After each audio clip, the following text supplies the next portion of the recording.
Au chapitre 12, le verset 1 et 2,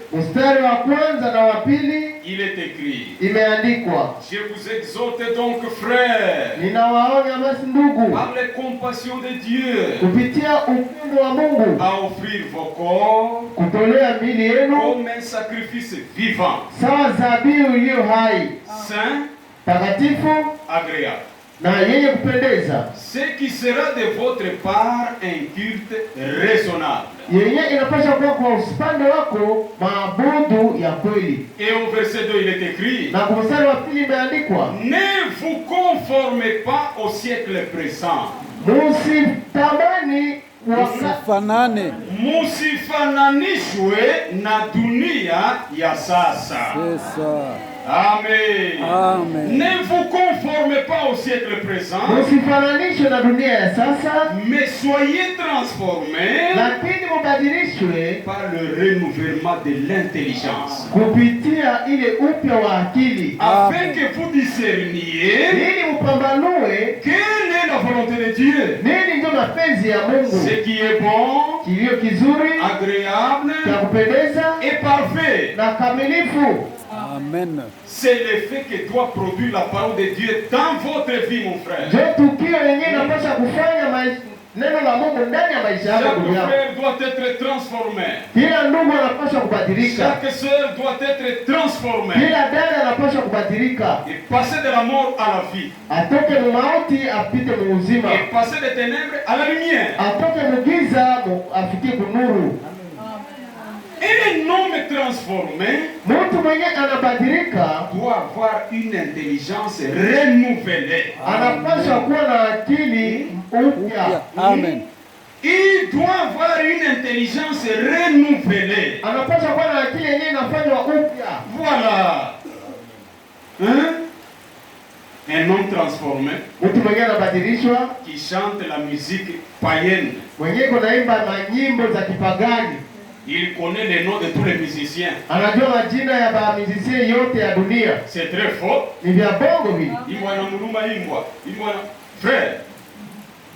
Frère, un homme sauvé, il doit chanter les chansons de la délivrance.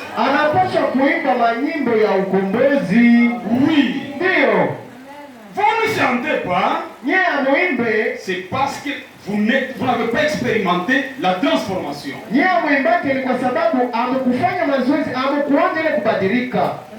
Tout le monde se respecte. Tout le monde est plus grand que Jésus. Vraiment. Frère, dans l'œuvre de la croix,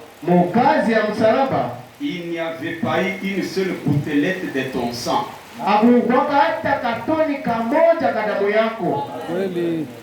D'ailleurs, ce que tu es, c'est par grâce. Mais toi, tu ne comprends pas que c'est la grâce. Les effets que doit produire la parole dans la vie d'un croyant.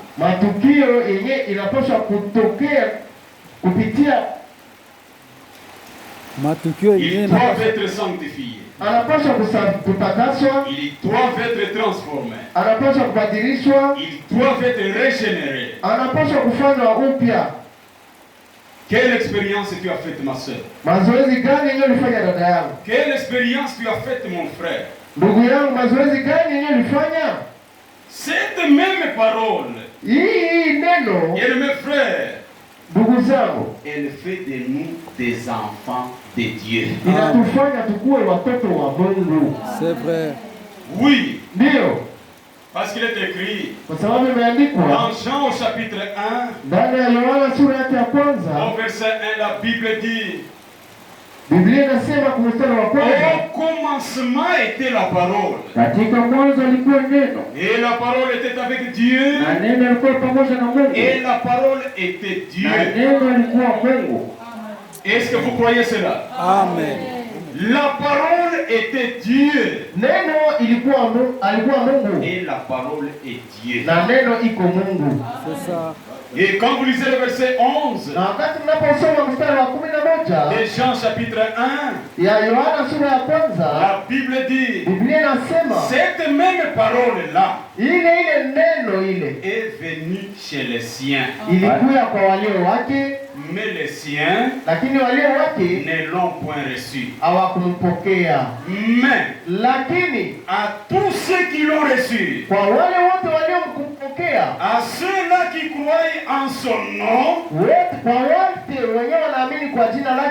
et leur a donné le pouvoir de devenir enfants de Dieu. Donc par la parole de Dieu, nous devenons des enfants de Dieu. C'est vrai. Par notre première naissance, et l'union de papa et maman, nous naissons des fils des hommes. C'est ça. Mais par la deuxième naissance, qui est la naissance de la parole, nous devenons des enfants de Dieu. Dites merci pour la parole. Merci pour la parole. Et maintenant, ni était cette parole, tu serais fils de qui? C'est vrai. La Bible dit dans Jacques, le chapitre 1, au verset 18, il est écrit, il nous a engendrés par sa volonté, par la parole de vérité. Merci pour cette parole de vérité que Dieu nous a donnée dans cette âge.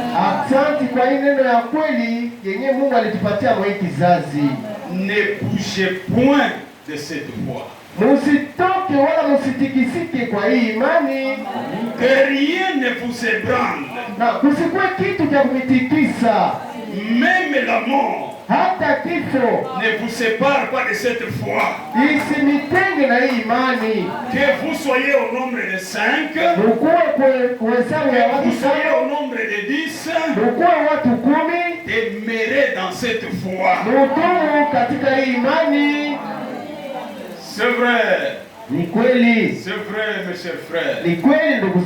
Voilà les effets que produit la parole de Dieu dans notre vie. Chers frères, ceci se produit dans les vrais croyants. Les semi-croyants n'expérimentent rien. Les incrédules n'expérimentent rien. Mais il n'y a que des vrais croyants qui expérimentent tous ces effets. C'est vrai. Je lis un petit quelque chose dans le christianisme traditionnel. Je lis à la page 134. Il est dit ceci. Quand vous lisez le paragraphe 2. Les rachetés. Wakombolewa. Munaamini kama ninyi ni wakombolewa? Amen. Il y en a qui ne répondent même pas, comme s'ils n'est pas rédempté. Nous sommes rédemptés. Nous sommes sauvés. Bien mes frères, ne doutez jamais de votre salut. Dieu nous a sauvés une et une seule fois. Et croyez cela. Les rachetés verront leur Rédempteur dans la sanctification, sans reproche, kwa makini et sans faute. na bila kosa. Frère, je veux que nous comprenions la chose. Napenda tuelewe kitu. Les rachetés Wakombolewa verront leur rédempteur wataona mkombozi wao dans la sanctification sans reproche. ndani ya utakaso bila lawama. En ce qui concerne la sanctification, Kuhusu utakaso, il s'agit du lavage d'eau par la parole. inahusu kuoshwa kwa maji kupitia neno. Amen. Et pour illustrer cela, na kwa kuonesha ile, nous pouvons également prendre un exemple. Tunaweza kukamata mfano. Il ne s'agit pas d'une aspersion, haihusiki vya kumwagiwa, mais lakini d'un bain tout entier. Lakini ya kuzamishwa ndani. Il s'agit d'être plongé dans toute la plénitude de la parole.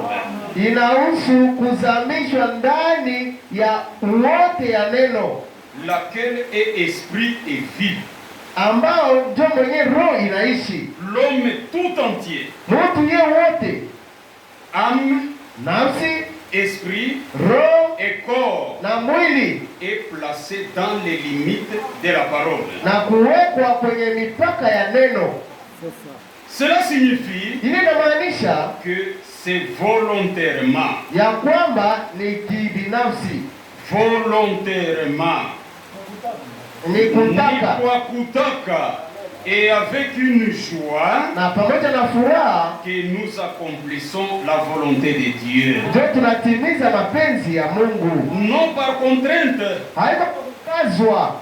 Se bain dans la parole, ni kujitaona ndani ya neno. Se bain dans la parole, ile kuosha ndani ya neno, nous lave de toute tradition non biblique.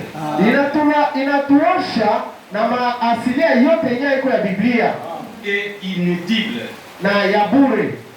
Nous lave de toute mauvaise habitude. Inatuosha na matabia yote ya mubaya. Nous débarrasse de tout fardeau et tout lien. Na inatuachisha na ile mizigo yote na makamba zote. Amen. C'est pourquoi un véritable croyant, il n'est pas attaché à la coutume, ni à leur tradition. Non, mes chers frères. Non. Et même quand nous sommes ici, nous n'avons même pas de temps de nous demander et de nous poser des questions. Frère, tu es de quelle tribu? Tu es de quelle province? Ça, c'est du paganisme. Ici, nous ne connaissons personne selon la chair. Nous nous connaissons en tant que fils de Dieu dans la parole de Dieu. Un point terminé. Oh. Si l'église pouvait comprendre, on n'a pas le temps, mes chers frères. Et les véritables croyants, par la parole de Dieu, ils sont rendus participants de la nature divine. Wanashiriki kutabia ya Mungu. Amen. Amen. Parce que Dieu a sa nature. Et nous les hommes, nous avons notre nature. Mais par la parole de Dieu, nous devenons participants de la nature divine. Voilà ce que produit la parole de Dieu dans votre vie. Mais maintenant, pourquoi tu dois venir ici, mon frère? Afin de perdre ton temps. La parole est prêchée. Toi, tu n'es pas dans le bâtiment. Le corps dans le bâtiment. Mais l'esprit est je ne sais où. Lakini roho sijui iko nafasi gani. Si tu viens comme ça, Kama unakuwa vile, la parole de Dieu n'aura jamais d'effet dans votre vie. neno la Mungu haitakuwa na tukio ndani ya maisha yako.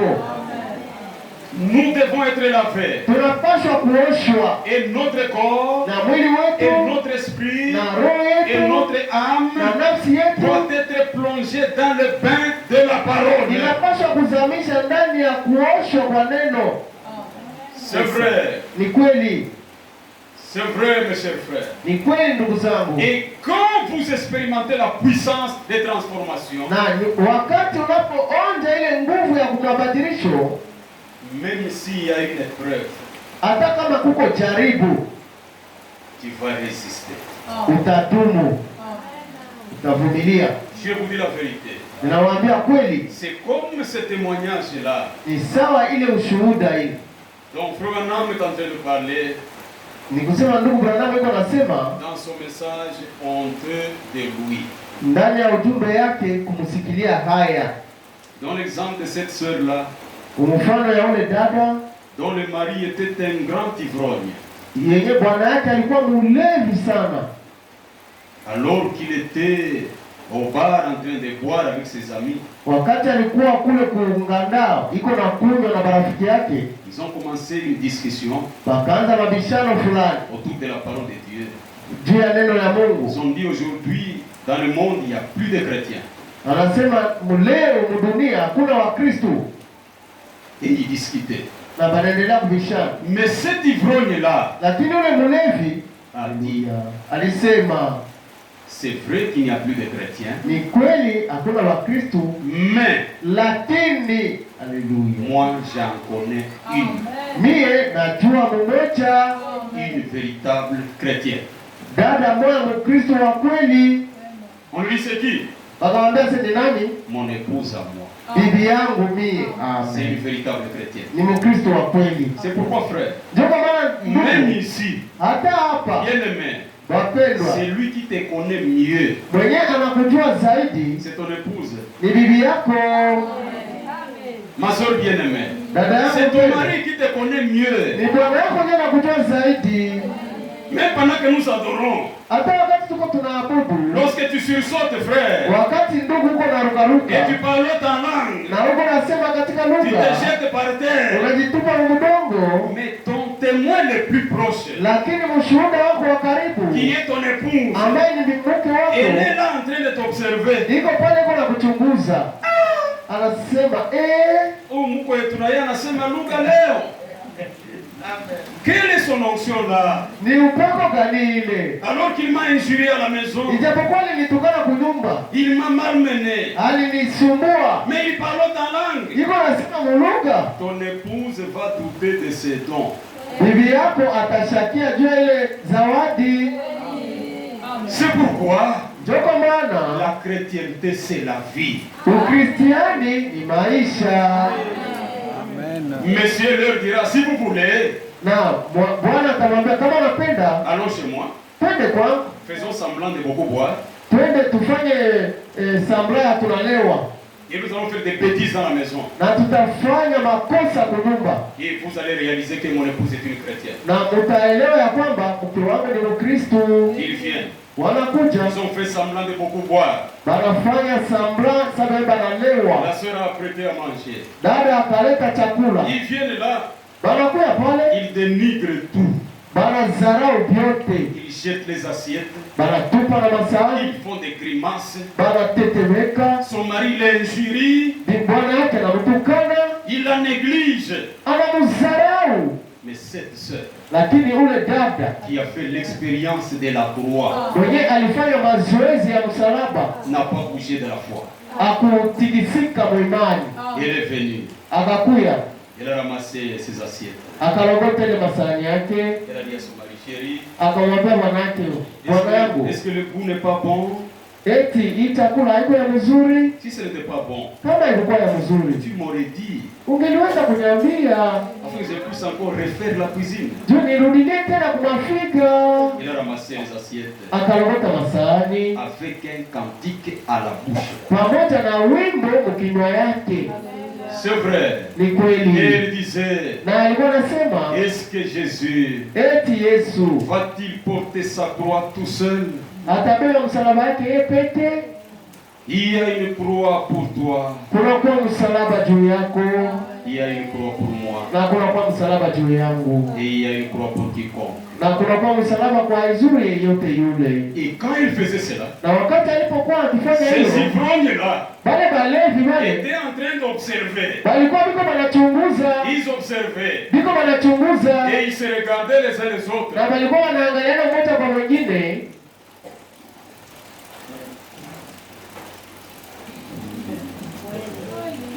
Amen. Afu weye. Kama ilikuwa sema ni weye, unatafuta kuisha vyote vya mkini. Hata nichezea mie.